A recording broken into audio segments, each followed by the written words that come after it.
డబ్బులు ఒక ₹1,00,00,000 ఇచ్చేయడానికి ఆలోచించను, కానీ ఒక పుస్తకం ఇవ్వాలంటే చాలా ఆలోచిస్తాను. అంటే పుస్తకాన్ని ఇవ్వాలి అంటే నిజంగా నా సంపదని ఇచ్చేసి, అంటే నా కర్ణుడి కవచకుండలాలు ఎలా కోసేస్తే బాధపడుతుందో నాకు తెలియదు, కానీ నా పుస్తకం ఇవ్వాలంటే మటుకు చాలా కింద మీద పడిపోతాను. ఇవ్వాలవుతుంది. అందుకని ఏంటంటే కొంతమంది అడిగినప్పుడు, ఈవెన్ నా పిల్లలు అడిగినప్పుడు కూడా వాళ్ళకి కావాలని ఇంకో కాపీ కొనిచ్చిస్తాను తప్ప నా పుస్తకాలు ఇవ్వడానికి ఇబ్బంది పడతాను. అంత మమకారం నాకు పుస్తకాలు.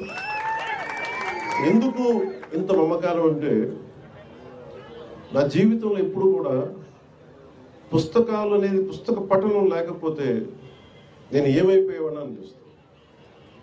నేను ఇంటర్వ్యూని కూడా ఎందుకు మధ్యలో ఆపేశానంటే, చదువుకోలేక కాదు, మార్క్స్ తెచ్చుకోలేక కాదు, బాగా చదివేవాడిని.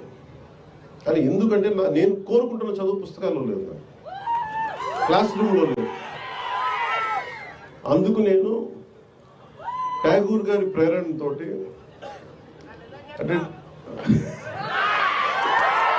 రవీంద్రనాథ్ ఠాగూర్ స్కూల్కి వెళ్లకుండా ఇంట్లోనే కూర్చొని నేర్చుకున్నారంటే, అది నేను కూడా ప్రేరణ తీసుకొని ఆయనలాగే చెట్లు చేమలు మొక్కలు చూస్తాం. మా దగ్గరికి అంత లగ్జరీ లేదు, పెద్ద ఉద్యానవనాలు లేవు.